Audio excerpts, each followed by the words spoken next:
this is my opinion on why I think the LaFerrari is the peak of a Ferrari, the ultimate Ferrari. Now, the LaFerrari was the successor to the Enzo and the first real hypercar, because the previous set of cars weren't considered hypercars. I guess maybe because I don't know why, but yeah, they weren't considered hypercars.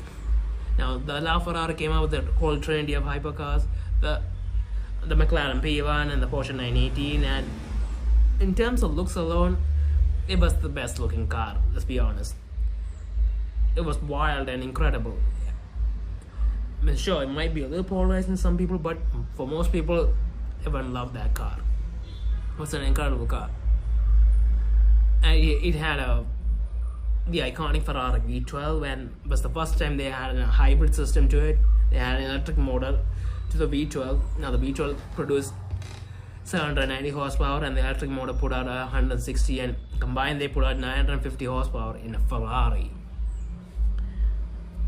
Yeah, so this system was basically focused on just performance. They weren't focused about EV range or anything, so they didn't separate the two. They worked together all the time, so you didn't get an EV mode. It was just there to make sure that the V12 performed as best as it could. So yeah, it was an awesome car, and it was the most expensive car of the whole trend as well. And I think it was the most powerful. It put out 950 horsepower. I think the McLaren didn't have that much power. I'm not sure about that. Yeah. Now, that was a decade ago, and now that the successor to the LaFerrari has come out, the F80, and the F80 now has switched the V12 and put in a V6, and it has a hybrid powertrain, and yes, it does put out more power, but they took out the V12, which was a big thing for everyone, because everyone loved the Ferrari V12, the feel, the sound of it. And the looks are a little more tamed compared to the LaFerrari. I mean, that's the current design language, but it is what it is. So in terms of look and power, this car is even looks and power that looks and feel. I mean, LaFerrari is much better than the F80, just because of that. Sure, it won't be as fast as the F80. It's gonna be really fast, and obviously there's gonna be new aerodynamic techs and all that. But yeah, I don't think people don't care that much about it. They're gonna prefer the LaFerrari over this. I mean, just put these two side by side. I think most people are gonna want the LaFerrari. It looks beautiful, to be honest. And the fact that it's most likely, considering everything that's going on with the EVs, the next Ferrari hypercar might be an electric, because everything is going electric, and the next Ferrari hypercar, it's going to be coming out in a decade.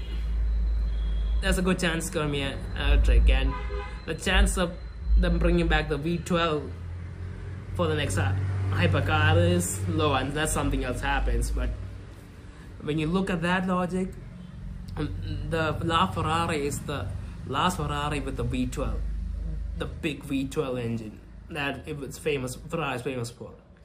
And even decades down the line, when you think about the last naturally aspirated Ferrari, you think about the LaFerrari.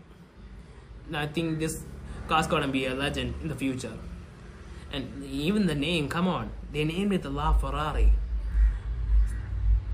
which I think means the Ferrari. They call their Ferrari car the Ferrari. That's how much that's how much value they gave this car. So yeah,